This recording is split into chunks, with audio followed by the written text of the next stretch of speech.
love him to come and have a fight with me. That would be up my street, because I don't really dance around the ring as I used to, man, a couple of years ago. I don't do that no more. I just come prepared now to fight. You know, I just come prepared like Rambo. I'm just out there to just do my stuff now. I haven't got time to mess around, because you can get hurt out there and you don't get paid for overtime. These promoters, they don't pay no extra money.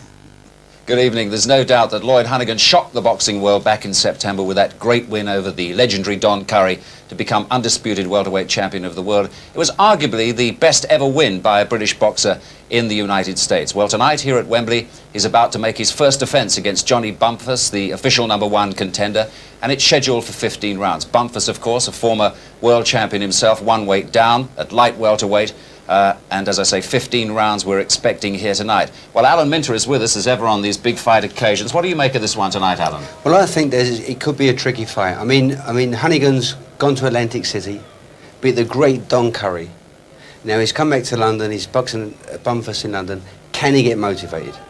I think if he can get motivated, he will keep hold of the title. But that's a big problem. Because nobody expected him to win over there. He was a 6-1 underdog. It shocked the boxing world, as I've said. Here he's expected to win this, isn't he? He's expected to win. He's got everything to lose. But what you've got to understand, he boxed in America. There was probably a handful of Englishmen out there. He's boxing here in London in front of his true ardent fans and supporters. So I think that, by boxing here, it will motivate him.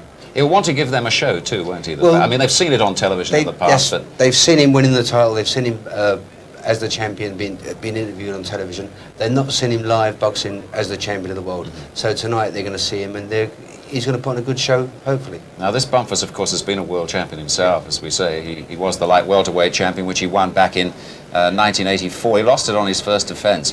And just looking at the facts and figures there about him, you'll see that for a welterweight boxer, and he was well under the limit of 10 stone 7 at the weigh-in today, he's 6 foot tall. And he's got a reach of 71¼ inches, so he's going to be a pretty awkward challenger, I would think, for Honeyghan. You know, a 10 stone and a half man, but 6 foot with a 71¼ inch reach. It's quite remarkable, and he'll be several inches taller than the champion and will outreach him. But at the weigh-in today, of course, the champion was a little bit heavier. And if you look at the record there, Bumphus, just that one defeat when he lost his light welterweight champion of the world to Gene Hatcher in his first defence. But since moving up to welterweight, he's undefeated, 7 wins in 7. Well, Bumphus will be about to enter the arena, and he's second now. He's 26, the same age as Honeyghan. And here he comes.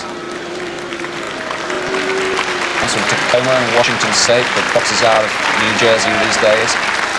And some nice, polite, welcoming applause for the challenger.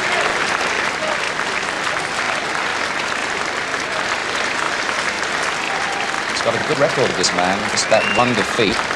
Honeyghan, of course, unbeaten in 28 fights. But this man was so experienced in the amateur ring, he had well over 300 contests, lost only about a dozen or so, and would have boxed with the United States in the Olympics in 1980 had the Americans not pulled out. Lou Duva there, his manager in blue, one of the most experienced in the game. As I say, Honeyghan unbeaten in 28 fights since he turned pro back in 1980. He's done everything expected of him. Won the British title, won the European title, and then, of course, that tremendous win against Don Curry in Atlantic City back in September. Nobody really expected it, except Lloyd Honeyghan himself.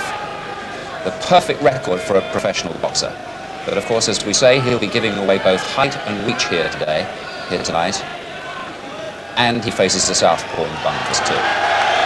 So now you will hear the build-up and the applause for the man who won the undisputed title, welterweight title. Retains just 2 versions now. They're the IBF and the WBC. There he is with his towel over his head and the shoulders of his manager Mickey Duff, that well-known fight face. And Bobby Neal, who's done so much to help him win that world title. Did the same for Alan Minter, who's with us here tonight as well. So here's Honeyghan. And there have been bigger rounds of applause for world champions, but just look at that. He's quite a flash customer, Lloyd Honeyghan. He enjoys being champion. He's got that touch of arrogance that so many great champions have. He looks pretty cool, Alan. He looks very cool. I mean, he's trained hard. He's got the undisputed championship of the world on his shoulders. He wants to defend successfully. So, he looks well and ready to go. He's a man who enjoys being a world champion, and he knows how to enjoy himself. But of course, he's well known for getting down to training, and he spent 7 weeks in the United States doing the business and sparring with Buster Drayton, who we know is here to watch him tonight. Schedule, remember, for 15 rounds, this contest tonight. We don't see too many 15-round fights these days, but this is scheduled for 15 rounds. Lou Duver in the corner there, and that's the WBC belt being shown there. But Lou Duver in the corner is also the manager of Mark Breland, who's picked up the WBA version of this welterweight championship. Honeyghan relinquished that rather than box a South African, and Breland won the vacant title. And it could well be that we'll see a big payday eventually between this man. Lloyd Honeyghan, born in Jamaica, very much a Londoner since boyhood. And it's likely we'll see him face Breland in due course, but of course he's got to win this one. And Bumphus is likely to be a pretty awkward customer. He's got a pretty good stoppage rate. Stopped 20 opponents in 28. And they say he's not really a big puncher, but the ratio of stoppages is certainly equal to that of Honeyghan's. So we're all set for the big fight, and we're about to hear the national anthems.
The Queen!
So, 15-round schedule for the welterweight championship of the world, and at ringside is Harry Carpenter.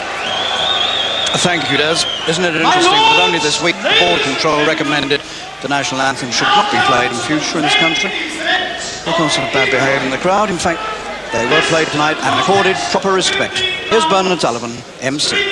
Round to decide the welterweight championship of the world. Sponsored by Budweiser.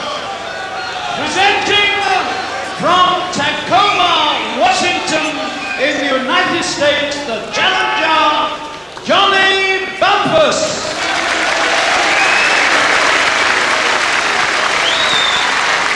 And from Bermondsey, London, the champion, Lloyd Honeyghan.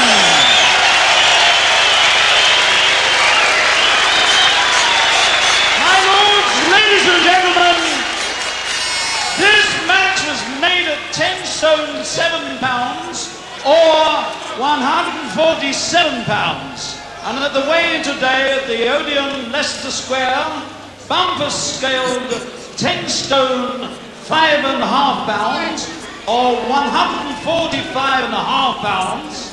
Honeyghan 10 stone 6 pounds 6 ounces or 146 pounds 6 ounces. Your referee for this contest is Mr. Sam Williams of Detroit.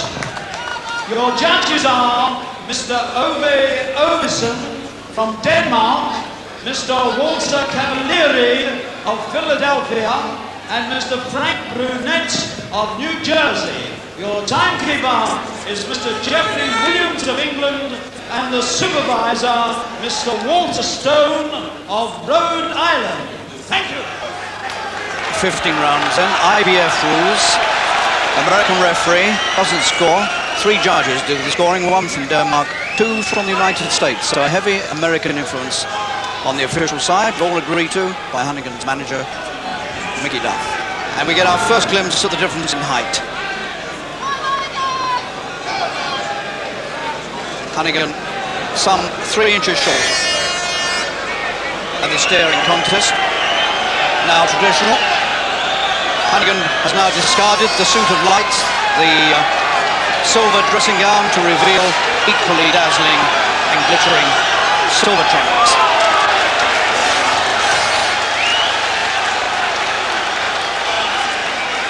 Honeyghan's first defence in front of his own London crowd, and the fight being beamed live to the States. Second round, round 1.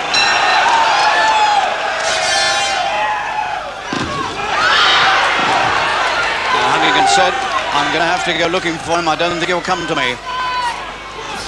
And he predicted, Honeyghan, at the weigh-in today, that he'd do it in 8 rounds.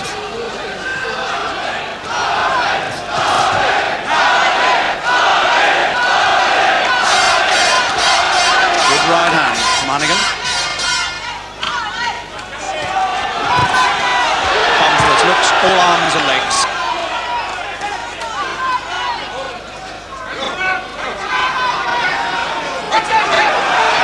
Holding.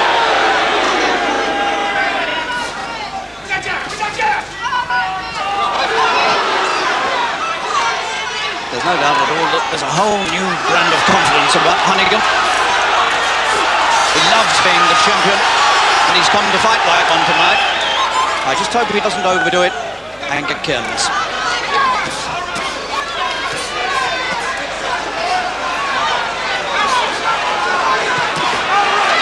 Doing a bit of showboating, as they call it in the States, on the ropes, showing off a little bit with the ducking and weaving.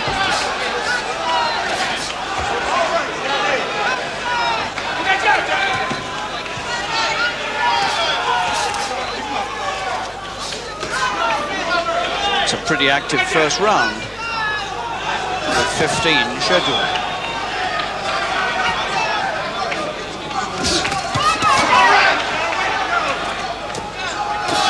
His long arms, finding the head of Honeyghan. That's a good right. Over goes the challenger with 1 minute and 50 seconds only on the clock. A mandatory 8 count. Those are the rules. And Bumphus doesn't look too good now even. Surely Honeyghan can't get rid of him inside the ground, can he? He might. The first good right that Honeyghan swung had Bumphus on his bum.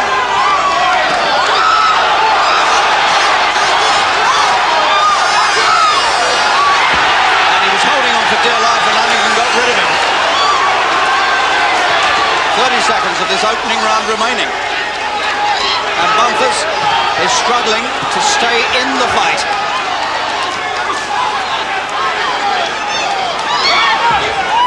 And he still looks dazed and shaking. 15 seconds.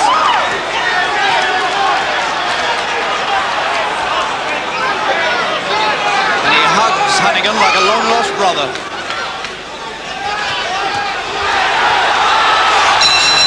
Blistering assault at the bell by Honeyghan, and the crowd couldn't have asked for anything better, and Bumphus doesn't know where he is, and his legs, those long legs, hardly held him up on his way back to his corner. What a dramatic start to this. There was a right hand from Honeyghan that brought the knockdown. He came storming across the ring, had Bumphus backed up towards the ropes, and then suddenly a blinding right hand went through. Looked as though it went through and caught him on the side of the jaw. He was badly hurt. Another angle. It did. It went through to the side of his chin, and it had enough effect to keep him shaky for the rest of the round. I don't see now how Bumphus, who looks as though he may be having the start of eye trouble as well, I don't see how he can stay in this much longer. Round 2. And Honeyghan is right over there to meet him, and he floors him before Bumphus had a chance to get up. The bell had gone, and Lou Dover, the manager of Bumphus, was protesting like mad. But the bell had gone, Honeyghan was across the ring to get at Bumphus the moment he could, and Bumphus wasn't ready for him. But I think you'll find the bell had sounded. The referee now is instructing the judges, I suspect, to subtract a point from Honeyghan's marks. Honeyghan has certainly been penalised for getting across the ring. Too early, according to the referee. I thought the bell had gone. Bumphus doesn't know where he is again. He's got to go, and he's going out of the ring. It's all over. It's all over inside a minute of the second round. Bumphus has to be supported, and Honeyghan has successfully defended his title in the most dramatic way possible. A knockdown in the first round, an incident at the start of the second, and all over within a minute of the start of the second. You couldn't ask for a more dramatic fight than that in that space of time. So Honeyghan makes his first defence on his own territory, and he's done it in style. Bumphus doesn't know where he is. He's not recovered yet.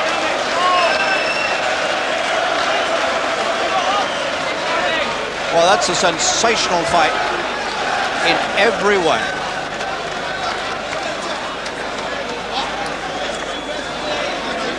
Now then, we can see the finish of the fight again. And this was only some 40 seconds into the second round.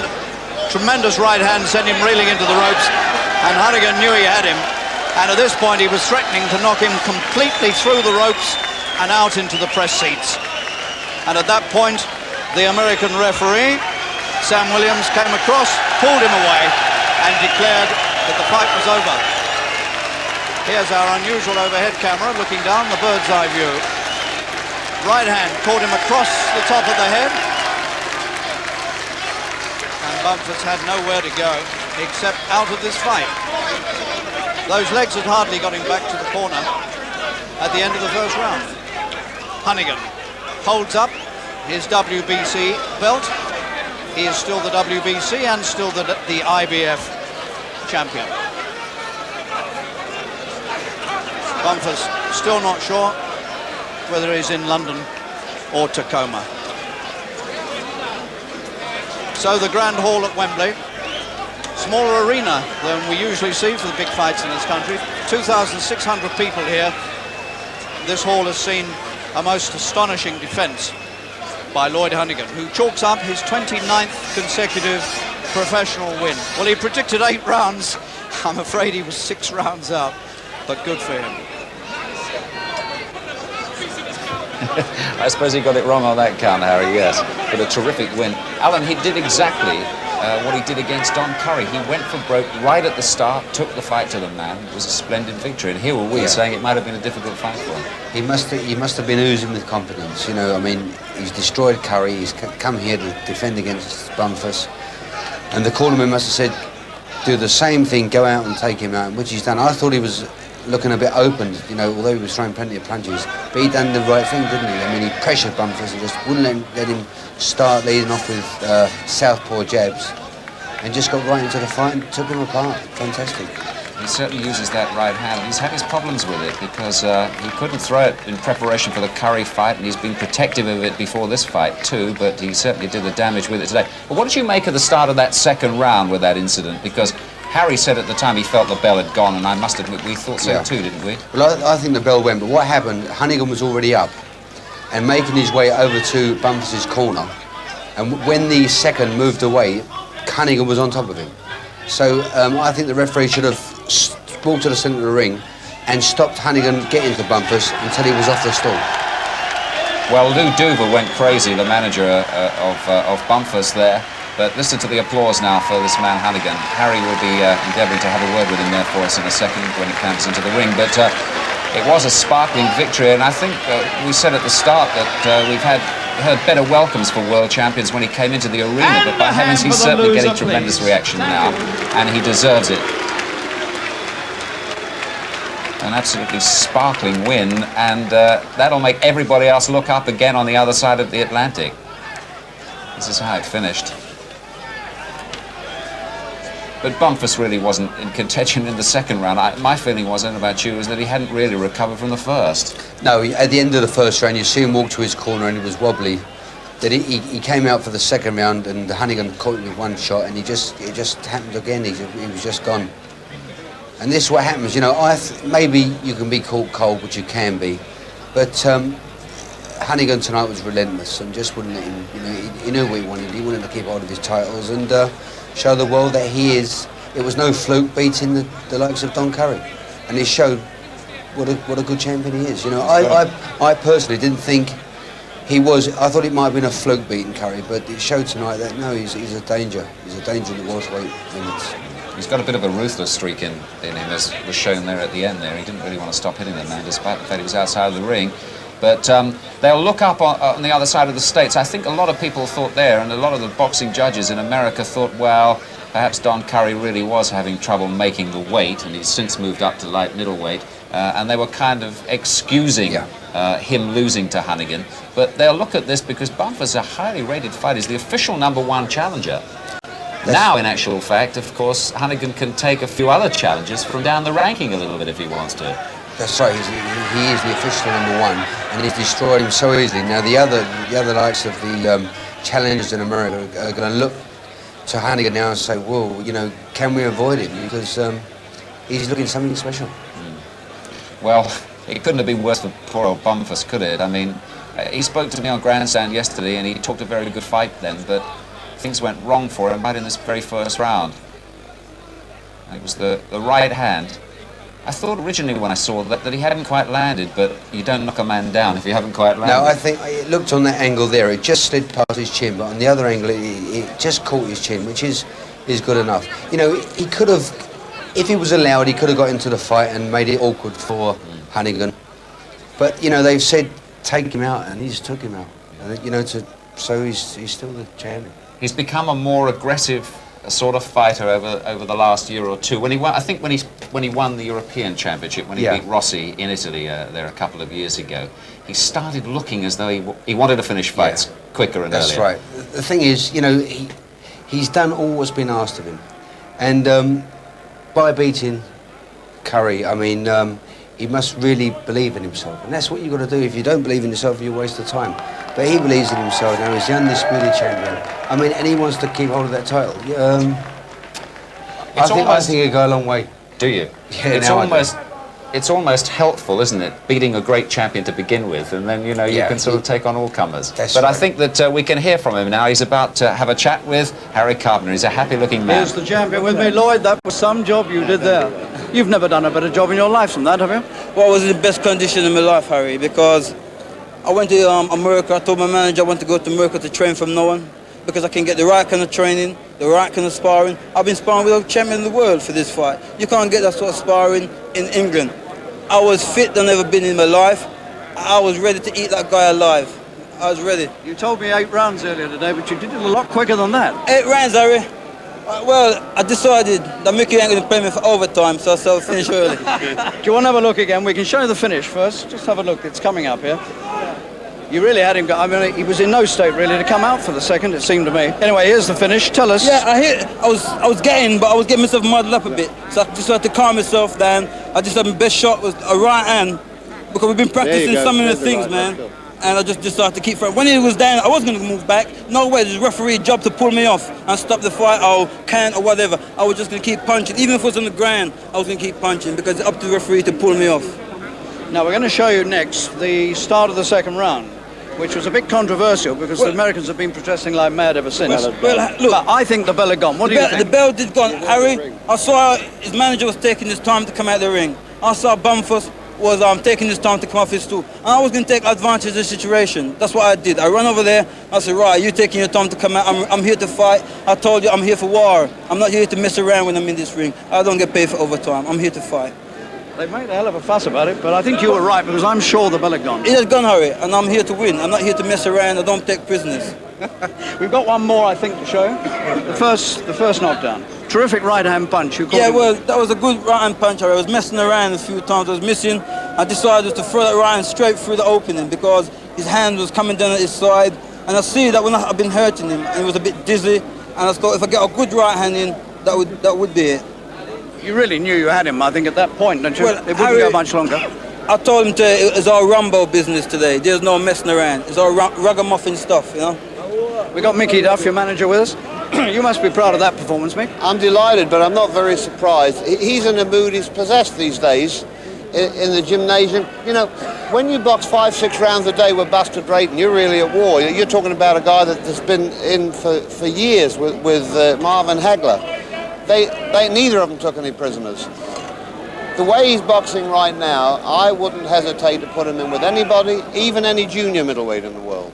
And I think that's what we may have to go to, because I think he's going to, within a year, he will clean up all the welterweight opposition. Now, Mark Breland is here tonight, the WBA champion, but you've got problems there because he's banned by the WBC. He's banned automatically for 2 years. Now, you know, the WBC often have rules which they can change. They have a meeting and they can make special conditions. We'd be delighted to fight Breland, but not at the risk of losing a second title without getting into the ring, because the WBC have made it emphatically clear that if he fought a South African or the winner of an eliminator involving a South African, they would withdraw his recognition.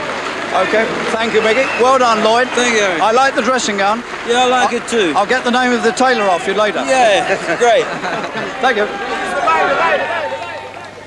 I quite like to see Harry in a jacket like that, That's in so actual good. fact. Well, whatever about the complications of world boxing and the 3 bodies and all the rest of it, the fact is that he is the best welterweight in the world right now, isn't That's right, he's the best. I mean, when he said he's here to fight, and the bell went and he left off his stool, and the other guy was taking his time to come out. Well, so instantly he wants to get on with the fight, and that's what happened. I think it was a bad referee. The referee should have said, "Hold it a minute, wait until the guy's ready." But Honeyghan done the right thing. He's gone to war. You think we're going to see a series now of Honeyghan world title fights? Yeah, I think so.